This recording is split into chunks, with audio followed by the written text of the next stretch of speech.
ഒരുപാട് political parties ഒരു ഇലക്ഷന് ഒരു സീറ്റിലേക്ക് മത്സരിക്കുമ്പോൾ ഒരാൾ ജയിച്ചു കഴിഞ്ഞാൽ അയാൾ ഏറ്റവും കൂടുതൽ സീറ്റ് കിട്ടിയ ആൾ മാത്രമാണ്.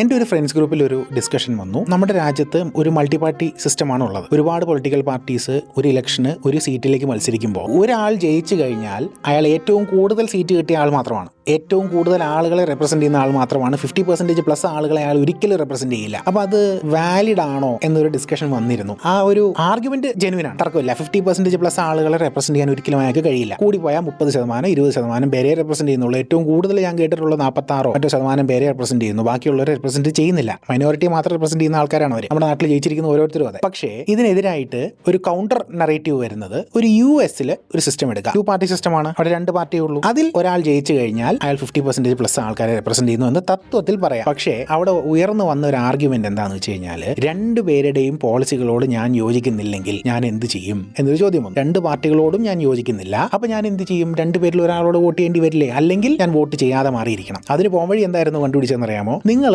അൺബയസ്ഡ് ഇൻഡിപെൻഡന്റ് എന്നൊരു മൂന്നാമതൊരു തോട്ട് പ്രോസസ്സിലേക്ക് പോയിക്കോളൂ. അങ്ങനെ ആൾക്കാരെ നിർത്താൻ തുടങ്ങി. അങ്ങനെ നിർത്തിയപ്പോൾ തന്നെ നമ്മുടെ രീതിയിലേക്ക് വന്നില്ലേ? മൂന്നാമതൊരാൾ വന്നപ്പോൾ തന്നെ കൂടിപ്പോയ ഒരാൾക്ക് 33% പേരെ റെപ്രസെന്റ് ചെയ്യാൻ പറ്റുള്ളൂ. നമ്മുടെ സിസ്റ്റത്തിലേക്ക് ഓൾമോസ്റ്റ് വന്നു കഴിഞ്ഞു. ഒന്നുകിൽ 50% പ്ലസ് ആൾക്കാരെ റെപ്രസെന്റ് ചെയ്യുക, അല്ലെങ്കിൽ ഉള്ള ആൾക്കാരിൽ ഒരാൾ വെച്ച് അഡ്ജസ്റ്റ് ചെയ്യുക. ഇതിൽ ഒന്നേ നമുക്ക് ചൂസ് ചെയ്യാൻ പറ്റത്തുള്ളൂ. ഇതേ ഉള്ളൂ ഓപ്ഷൻ.